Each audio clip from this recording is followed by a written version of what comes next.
Olá, seja bem-vindo ao Fora de Série Podcast especial Israel.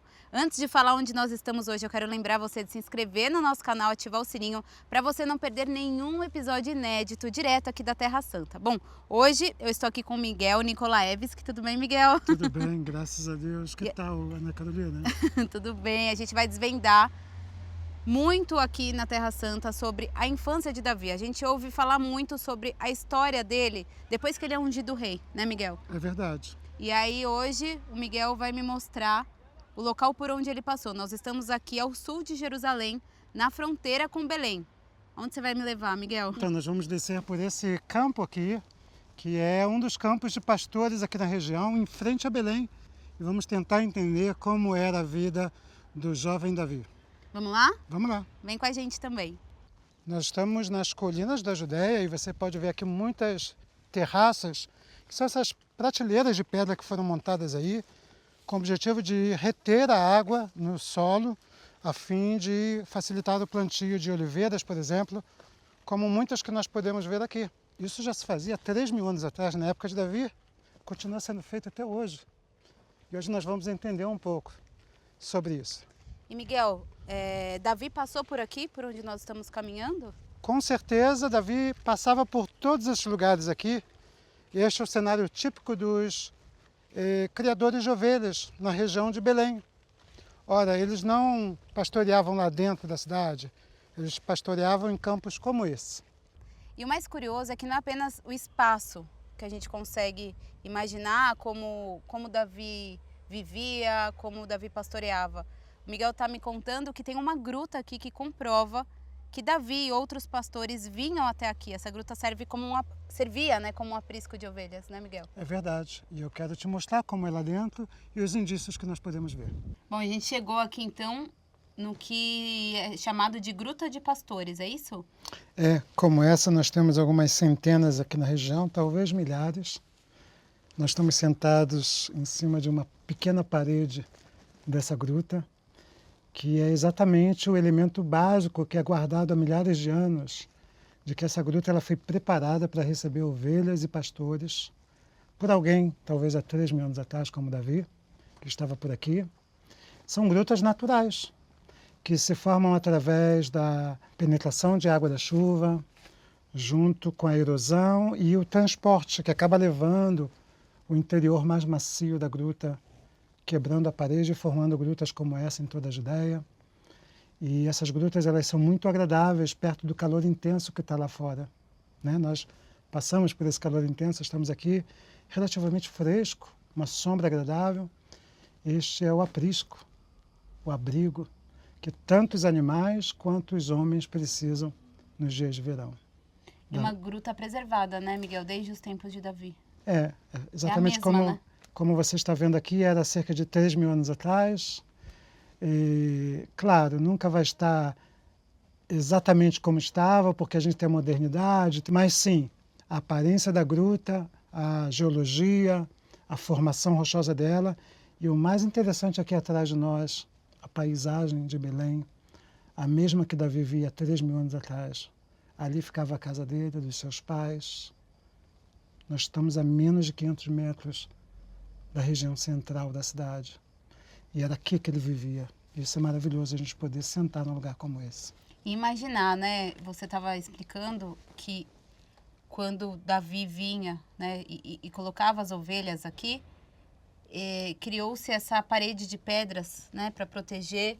A gente tem aqui um espaço para a luz do sol entrar, então, e tem também ali as pequenas prateleiras, pequenas prateleiras que ele colocava o azeite, é isso? Isso, eles colocavam ali as lâmpadas de azeite, as lamparinas, para passarem a noite às vezes, né? Principalmente no verão, o clima está agradável, não está muito frio na Judéia. Eles podiam dormir próximo das ovelhas e seguirem no dia seguinte para pastorear em outros campos. Aqui nessa região está o chamado Campo dos Pastores, aqueles aos quais foram anunciado o nascimento de Jesus. Estamos na mesma região. Alguns quilômetros mais em cima está o Campo de Boaz, conhecido como o local onde Ruth debulhou o trigo, né? Nós temos muita história por todo lugar aqui. Por onde você passa, cada gruta que você vê, cada campo que você caminha, cada colina que você sobe, é como se você estivesse lendo as páginas da Bíblia e desfrutando desse momento tão especial. E falando mais sobre a infância de Davi, ele era então um pastor de ovelhas. Mas indo um pouquinho mais, né, para o início da sua história, ele nasce mais ou menos em 1040 a.C., em Belém. Exatamente. A gente está falando do 11º século antes de Cristo, num período em que a escrita na terra de Israel era muito pouca. E quando Davi nasce, ele é o mais novo entre os outros 7 irmãos. Jessé teve 8 filhos, né? E aí ele tem já, como você falou, desde a infância, essa questão de não ser muito aceito pelos irmãos.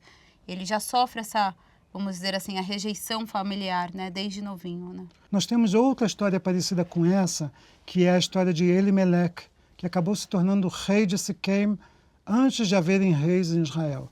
Filho de uma mulher prostituta, ele era um bastardo, ele acaba dominando a região de Siquém e se tornando rei.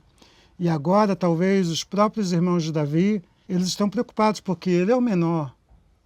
O menor vai reinar sobre o maior, né? Isso lembra-nos também a história de José, que até então era o menor entre seus irmãos e também falava as coisas que Deus falava com ele, e eles também olhavam para José e diziam: você está se ensoberbecendo, porque você vai reinar sobre nós? Até o próprio pai pergunta: filho, você reinará sobre nós? Né? Mas nós sabemos que assim como com José, Deus tinha um plano especial com Davi. O menor, sim, reinou sobre os maiores, não para satisfazer a vontade dos homens, mas para cumprir os propósitos de Deus. E sobre isso, né, a gente fica imaginando Davi vindo pastorear em lugares como esse, né? A gente imagina que, por mais que ele estivesse sozinho, imagino, sofrendo toda essa rejeição, ele teve muitos momentos aqui com Deus, né? Porque ele era um jovem de muitos talentos, Davi, né? Nós vemos aqui atrás de nós uma oliveira. Da oliveira ele podia fazer um arco e flecha. Ele podia fazer uma flauta, ou até mesmo a harpa que nós conhecemos. Ou até um salmo. Ou até escrever um salmo, né, enquanto tocava sua harpa, feita do galho da oliveira. Davi teve muito tempo. Ele teve muito tempo observando os animais também. Ora, ele escreve o Salmo 23, e o Salmo 23 começa: o Senhor é meu pastor. Ele sabia o carinho que ele dava para as ovelhas, e ele conseguia perceber como era o carinho que Deus havia dado para ele. Apesar de estar sozinho no campo, ele era capaz de sentir a presença de Deus. Eu acho que esta é a grande lição de pessoas como Davi. E Davi não era do exército, né? O pai, ele incumbe Davi de ser pastor de ovelhas. É verdade. De alguma forma, nós sabemos que os negócios precisam continuar. Alguém precisa ajudar a manter a estrutura familiar. E Davi, como talvez o menor deles, seria a última pessoa candidata a ser um soldado, né? E nós vemos que é justamente este pequeno soldado que Deus usa para defender o povo de Israel, talvez nos momentos mais difíceis e mais dramáticos da sua história. E o fato dele ser um pastor de ovelhas, ter sido por muitos anos, não sei se a gente pode mensurar por quantos anos, significava o quê? Qual que era a função dele principal? Ele pastoreava as ovelhas do pai? Que mais que essa função incumbe? A função de pastor de ovelhas, e eu tive o privilégio de conhecer alguns pastores de ovelhas na terra de Israel, de andar com eles, de fotografar, de conversar. O pastor de ovelhas, ele tem que ser muito bem treinado. Ele tem que ser o parteiro das ovelhas na hora que chega a hora. E às vezes a ovelha ou a cabra pode estar virada ao contrário. E ele tem que saber desvirar este feto até que saia. O pastor de ovelhas, ele tem que se preocupar em se programar, sabendo que o campo onde ele vai levar e até o fim do dia elas terão alimento suficiente. Ao mesmo tempo, ele precisa conhecer muito bem cada unidade do seu rebanho, porque só assim ele vai saber se está faltando, se não está faltando. Nós ouvimos falar, por exemplo, sobre a parábola das 99 ovelhas, né? Como é que é isso? Ora, O pastor ele precisa conhecer cada ovelha. E eu lembro que eu já tive a oportunidade de salvar uma ovelha, que um pastor não reconhecia todas as ovelhas. Ele tinha esquecido uma ovelha a 1 quilômetro de distância e ela estava presa num espinhal. E eu vi aquela ovelha ali, eu não reconheci ela, mas reconheci de quem ela era, o pastor. Então, trouxe o pastor até a ovelha e ele pôde salvá-la. Ora, se para mim já foi um privilégio, eu fico imaginando na cabeça de um pastor ter salvado essa ovelha naquele dia. Depois ele me agradeceu, me apertou a mão e falou muito obrigado, Deus te abençoe. E se você precisar de qualquer coisa, vem aqui, eu estou aqui à sua disposição. E nos tornamos amigos. E uma das características dos pastores de ovelhas é que eles precisam ter essa sensibilidade de perceber onde está o rebanho, como está, conhecer a voz das suas ovelhas, se ela está ferida, se ela está presa em algum lugar. Inclusive ela tem um choro muito comum. Eu já observei que o choro de uma ovelha quando ela está sendo oprimida é muito diferente de um simples chororô no meio do caminho, tá? Além disso, tem os outros perigos. Na época de Davi haviam leões, leopardos. Nós estamos falando de lobo e de raposas e até mesmo coiotes. E ele tinha que saber defender as ovelhas dos inimigos. Então essa era a função de Davi. Essa era a função de Davi. E quando você está falando de Boaz, que tem os campos de Boaz, o que a gente pode encontrar lá hoje? Uma coisa típica da geografia é que aqui embaixo no vale é muito difícil de cultivar trigo em grande escala.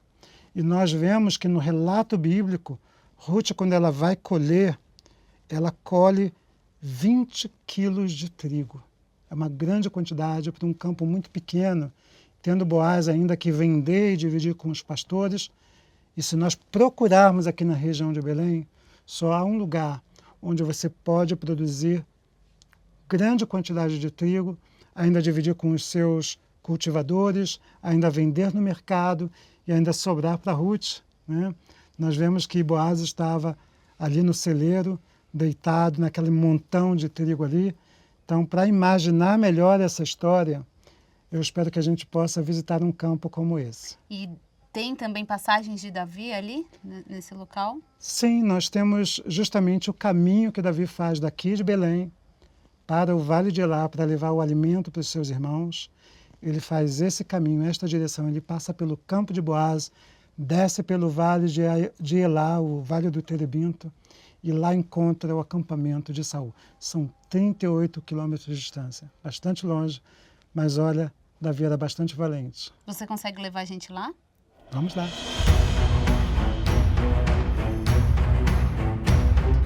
No próximo episódio, nós seguimos para a região onde ficavam os campos do bisavô de Davi, Boaz. Nos acompanhem para saber mais sobre a história da família do jovem que foi escolhido rei por ter o coração segundo o coração de Deus.